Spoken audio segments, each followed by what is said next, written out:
রাসূল বলে ইন্না আদামা লামুনজিদালুন, যখন আদম মিশ্রিত ছিল বাইনাল মা'i ওয়াত তিন, মাটি এবং পানির মাঝে। সুবহানাল্লাহ। রাসূল বলে যে আদম যখন মাটির সাথে মিশ্রণ, পানির সাথে মিশ্রণ, আমি সে সময় তো আল্লাহর বান্দা হিসেবে তৈরি হই। সুবহানাল্লাহ। বিশ্বনবী সাল্লাল্লাহু আলাইহি ওয়াসাল্লাম বলেন আমি হলাম দাওয়াতুল ইব্রাহিম, আমার পিতা ইব্রাহিম আলাইহিস সালাম আমাদের মুসলিমদের পিতা কে? আল্লাহ বলছেন না মিল্লাতু আবিকুম ইব্রাহিম, জাতির পিতা, মুসলিম জাতির পিতা তিনি হলেন ইব্রাহিম আলাইহিস সালাম। তাহলে রাসূলুল্লাহ মানসিক বলেছেন যে দাওয়াতুল ইব্রাহিম, এটা হলো ইব্রাহিম আলাইহিস সালামের দোয়া। আমি যে দুনিয়ায় আসবো ইব্রাহিম আলাইহিস সালাম দোয়া করছেন যে আমার বংশের থেকে আল্লাহ একজন মানুষ পাঠান, একজন পয়গম্বর পাঠান, যিনি মানুষদেরকে দিন শিক্ষা দেবেন, যিনি মানুষদেরকে পবিত্র করেন অন্তরকে, যিনি আপনার আয়াতগুলোকে তাদেরকে পড়ে শোনাবেন। والذي بعث في الأميين رسولا منهم يتلو عليهم آياته ويزكيهم ويعلمهم الكتاب والحكمة وإن كانوا من قبل لفي ضلال مبين।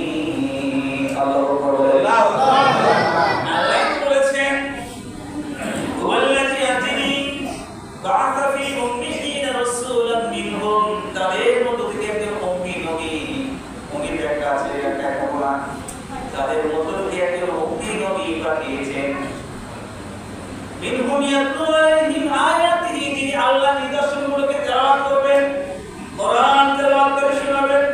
কি শেখাবেন? কোরআন তেলাওয়াত করে শিখাবেন, শোনাবেন যে এটা ফলো করো, এটা আল্লাহ বলেছেন, এটাকে মানো, এই ওহী এসেছে, এটা ধরো, এটাকে বর্জন করো। এটা রাসূলুল্লাহ তিনি তো উম্মতদেরকে শিখিয়ে গেছেন।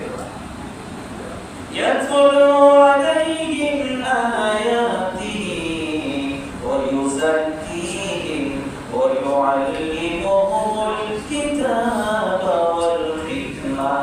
এবার আল্লাহ বলেন তার দায়িত্ব হলো কিতাব তেলাওয়াত করে কিতাব শিখিয়ে দিবেন, কিতাব তেলাওয়াত করে আয়াত তেলাওয়াত করবেন এবং মানুষদের অন্তরকে কোরআনের মাধ্যমে পবিত্র করবেন। সুবহানাল্লাহ।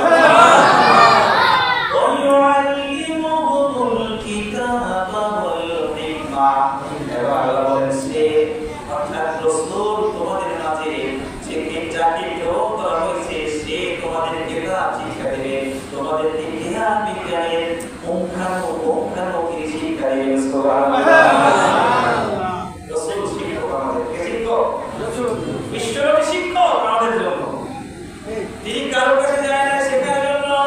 দেখেন কেমন একজন মানুষ, তার কারোর কাছে যাওয়ার প্রয়োজন হয় না, অথচ তিনি সব আল্লাহ তাআলার পক্ষ থেকে শিখেছেন। কিন্তু কারোর উপর মাদ্রাসায় গেছেন না, কোনো কারোর কাছে বলার কাছে শিখেছেন না, কারোর কাছে শেখার প্রয়োজন হয় না। এর অর্থ কি? সেই অর্থ ছিলেন না ভাই, তার জ্ঞান, তার শিক্ষক আল্লাহ রাব্বুল আলামিন, তার সবচেয়ে বড় জ্ঞান হলো ওহী। কি বলেন? ওহী থেকে কোনো বড় জ্ঞান আছে না। ওহী হলো পৃথিবীর জ্ঞানের উৎস। আমার কথা বুঝে রাখবেন, হ্যাঁ বুঝেন তো? আপনারা বলে আমি আবার আরো সহজে বলবো। ওহী হলো জ্ঞানের উৎস। মনে রাখবেন, এই পৃথিবীর ইংরেজি বলেন, বাংলা বলেন, সায়েন্স বলেন, ফিলোসফি বলেন, যা বলেন না কেন, ওহী হলো সকল জ্ঞানের উৎস। সেই ওহী ধারণ করেন আমার নবী, সেই ধারণ আমার নবী যাকে উদ্দেশ্য আল্লাহ তাআলা বলেছেন, ওই নবী, ওই রাসূল যার উদ্দেশ্য হলো তোমাদেরকে পবিত্র করবে এবং তোমাদের জ্ঞান বিজ্ঞান শিক্ষা দিবে। সুবহানাল্লাহ। হ্যাঁ, কেন তা তোমাদের মাঝে তাকে প্রেরণ করা হয়েছে। ওয়া ইন কানু মিন ক্বাবলু লাফি দালালিন মুবিন। আল্লাহ বলেন, এই দুনিয়ার মানুষ শুনে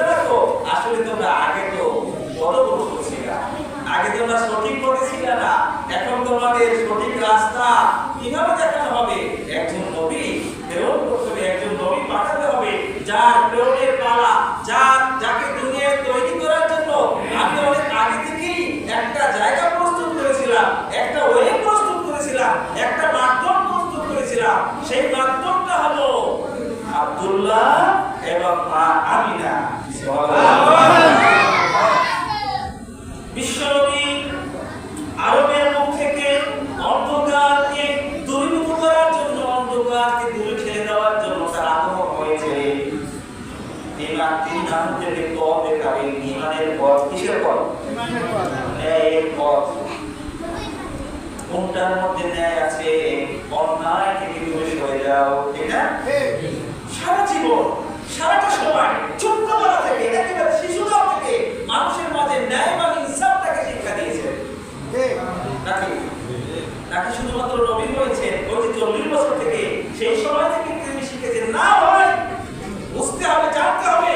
একজন শিশু সে যদি আদর্শ গ্রহণ করতে চায়, একজন বাবা সে যদি আদর্শবান বাবা হতে চায়, একজন যুবক সে যদি আদর্শবান যুবক হতে চায়, একজন রাজনীতিবিদ সে যদি আদর্শবান সত্যিকারের রাজনীতিবিদ হতে চায়, একজন ন্যায়পরায়ণ সত্যিকারের ব্যক্তি হতে চায়, তাহলে রাসূলের আদর্শ, রাসূলের জীবনী তাকে তালাশ করতে হবে, তাকে ফলো করতে হবে। তা না হলে তার কোনো কালেও কোনোদিনও সে এই আদর্শিক ব্যক্তি, আদর্শিক বাবা, আদর্শিক সন্তান, আদর্শিক যুবক হওয়ার কোনো সম্ভাবনা নাই, থাকবে না। এই কারণেই তো মহান রব্বুল আলামিন পবিত্র কোরআনের মধ্যে বলে দিয়েছেন, লাকাদ কানা লাকুম ফি রাসূলিল্লাহি উসওয়াতুন হাসানাহ। লাকাদ কানা লাকুম ফি রাসূলিল্লাহি উসওয়াতুন হাসানাহ। আল্লাহ বলে, আল্লাহ বলতেছেন, এই দুনিয়ার মানুষ শুনে রাখো, মুসলমান, হিন্দু, খ্রিস্টান, তামাম মানুষ শুনে রাখো, তোমাদের প্রতি যেই নবী আসতেছে, যেই নবী আছেন, যিনি আগমন করেছেন, তিনি তোমাদের জন্য তার চরিত্রের মধ্যে তোমাদের জন্য আছে উত্তম আদর্শ। তার চরিত্র গ্রহণ করো, তার চরিত্রকে ফলো করো, তাহলে আদর্শ আর অন্যদিকে তালাশ করার প্রয়োজন হবে না। তবে লাক্স বলে, এরপর সক্রেটিস বলেন, প্লেটো বলেন, আইনস্টাইন বলেন, যত প্রকারের দার্শনিক আছে আমরা পড়ি, আমরা দেখি, আপনারা দেখেন, শোনেন, বিশ্বনবীর কাছে কেউ কুলায়, তার আদর্শের কাছে কেউ কুলায় না। সকল আদর্শ ইসলাম থেকে ধার করা, সকল আদর্শ ইসলাম থেকে ধার করা। সেই জানি, সেই রোগ, সেই পারস্য, সেই মিশর, সেই সুদূর চীন থেকে মানুষগুলো ওই সময় একজন মানুষের কাছে আসতো, একজন মানুষের রাষ্ট্রকে দেখতে আসতো, যে আসলে আমরা শুনেছি একজন ব্যক্তি একটা রাষ্ট্র কায়েম করেছে, একটা জায়গা প্রতিষ্ঠা করেছে, যেই জায়গায় চোর নাই, যেই জায়গায় ডাকাত নাই, যেই জায়গার জন্য বিচারণার প্রয়োজন হয় না, মানুষকে জেলে নেওয়ার প্রয়োজন হয় না, সেই জায়গাগুলো দেখতে যায়, সেই জায়গা কেমন আর সেই জায়গার মানুষগুলো কেমন। বলছেন না বিশ্বনবী না শুধু তার সাহাবী আবু বকর, তার সাহাবী ওমর ইবনে খাত্তাব, তারা এমন রাষ্ট্র কায়েম করে দিয়েছিলেন যে রাষ্ট্রের মধ্যে চোর নাই। এমন কিতাবের মধ্যে আছে, ওমর ইবনে খাত্তাবের সময় একজন সুদর্শন নারী, একজন সুস্থিরী নারী যদি রাস্তা দিয়ে রাত্রিবেলায় মক্কা থেকে গমন করে সুদূর সিরিয়ার দিকে রওনা হতো, সন্ধ্যা হয়ে গেছে, রাত হয়ে গেছে, সাথে কোনো পুরুষ নাই, কোনো পুরুষ, কোনো যুবকের স্পর্ধা ছিল না যে ওই নারীর দিকে একটা কুদৃষ্টি দিয়ে তাকাবে এবং বলবে, ওই নারী তুমি কোথায় যাও। সেই সাহস অমরের সৃজনে ছিল না, অমর রাদিয়াল্লাহু তাআলা খেলাফতের সময় ছিল না। সুবহানাল্লাহ। এটা শুরু হয়েছে ইসলামের জন্য, কি জন্য হয়েছে? নবীর আদর্শের জন্য, কোরআনের জন্য হয়েছে। যে নারীর দিকে তাকাবা না, পর নারীর দিকে চোখ তুলে তাকাবা না, অন্যায় করবা, ইসলামের শিক্ষা দেয় নাই। নবীর শিক্ষা হলো ন্যায়, নবীর শিক্ষা হলো তাকওয়া অর্জন করা। সুবহানাল্লাহ।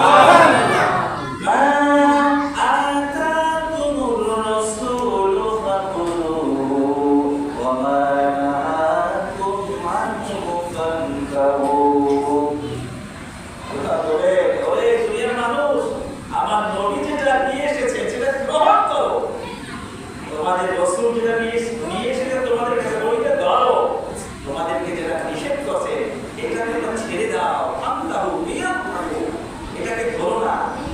হাসান ইবনে সাবিত তার কবিতার মধ্যে বলেছেন,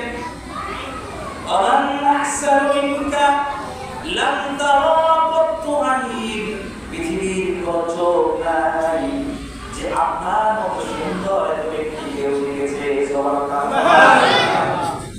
ওমান আসমানু মিনকা লাম তারা কত্তু আইন লাম তারিদান নিসা, আপনার চাইতে এত সুচিরি বড় পৃথিবীর কোন নারী এখন পর্যন্ত জন্ম দেয় নাই।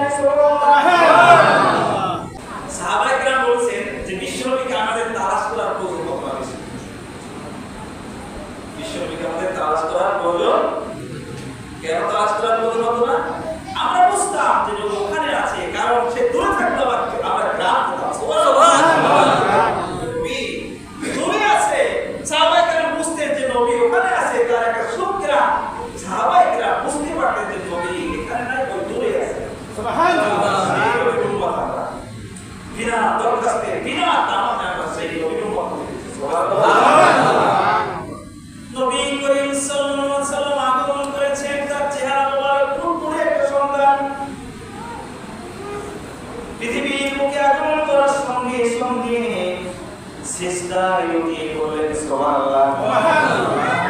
সিজদা থেকে উঠে আঙ্গুলি আকাশের দিকে যখন তিনি উত্তোলন করলেন, তার মা বলতেছে, আমি দেখলাম আমার সন্তানের আঙ্গুলের মাথা থেকে একটা নূর বের হলো, যে নূরের আলোয় সারা জাহান আলোকিত হয়ে গেল। সুবহানাল্লাহ।